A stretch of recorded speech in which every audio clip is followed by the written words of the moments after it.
Hey everyone, Flight of Icarus here. This is just a little off the cuff idea I had because the Lords of Chaos trailer is out, and as I was posting about it and talking about it, I was like, this might be an interesting thing to just sort of react to. I have watched part of the trailer already, but not the whole thing.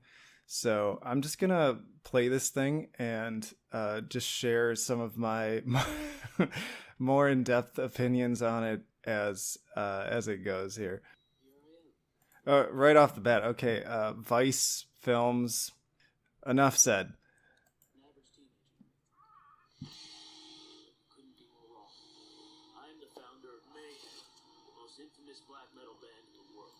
So I like all these actors. I've seen most of them in other like independent films, and I know enough to know that they know how to act.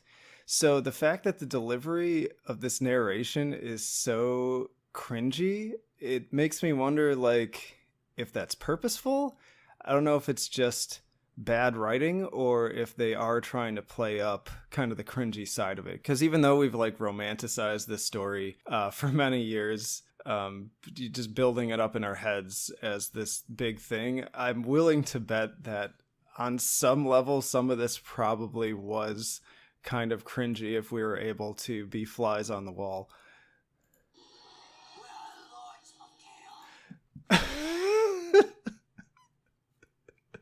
So this part was where it really was the linchpin for me. Like, oh my god, this is gonna be bad. Just the the filming quality, and again, maybe that's intentional because black metal being sort of a raw genre makes sense to not have this super processed hi-fi uh picture and everything, but man, it just looks like a really bad, like, just independent. I what came to me immediately, and I just feel like this sums it up. I've been watching a lot of Half in the Bag and Best of the Worst from Red Letter Media, and my very first comment on this was that this clearly has a future on probably Best of the Worst. It just looks bad. It looks really bad.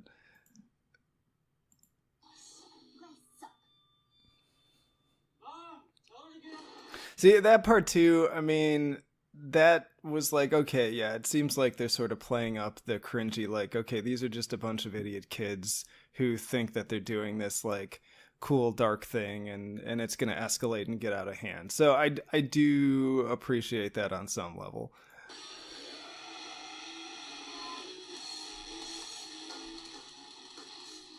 Life was easy back then. It was all about having fun, drinking beer, playing hard and loud music. And then everything changed. Var, the lone wolf. So I'm a big film buff, so even just taking this out of the metal realm, as a huge fan of film, and especially like really artsy film, as some of you know, I'm a big like David Lynch fan, Stanley Kubrick fan, but film school number one is show don't tell. And the kind of lowest form of this, if we're thinking about how we talk about miming being sort of the lowest form of acting, uh storytelling, narration is like one of the lowest forms of storytelling. You talk to anyone who knows anything about making a good film, and they will push against narration. This is why Harrison Ford famously hated doing the voiceover for the theatrical version of Blade Runner, and the legend is that's why it's so terrible, because he didn't want to do it and it was unnecessary. It's basically telling the audience that, one, I think you're too stupid to understand my movie without me speaking over it, or two, my movie makes no goddamn sense, so I'm going to explain everything to you. And either one of those is no good. I think the only movie I can think of off the top of my head that did narration well was Fight Club. and it kind of made sense within the concept of that story and that book. And Edward Norton's a great actor, so he did it really well. But man, I listen to this narration and it's just so formulaic and awful.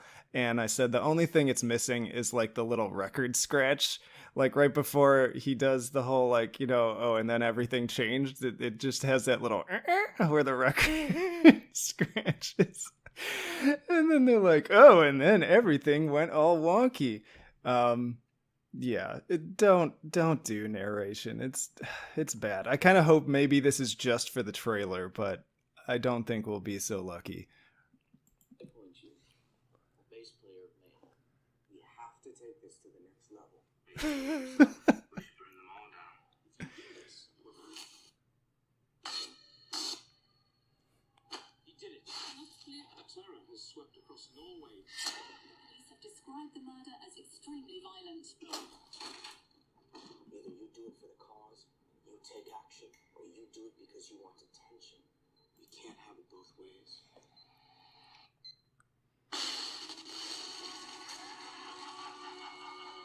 This aspect, known as the Count, Yeah, Rory Culkin's a good actor. so you can hit me off guard. Why do you care about him so much? I thought you were true Norwegian black metal. I invented it, and now you betray it. This dialogue is so bad. And again, maybe it's intentional, but I don't know.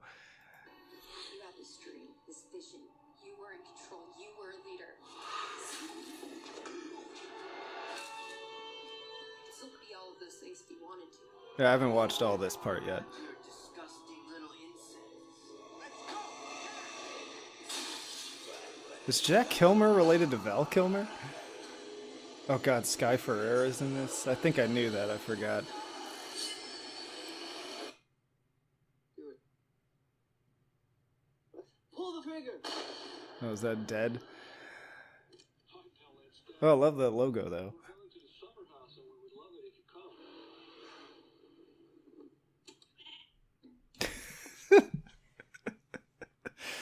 Oh my god. It's kind of a shame because I was actually genuinely interested in this. Again, when I heard the cast, I was like, oh, these are all good actors, and this story is a very interesting one. I'm super intrigued by it, especially being somebody whose main field is actually in counseling and psychology.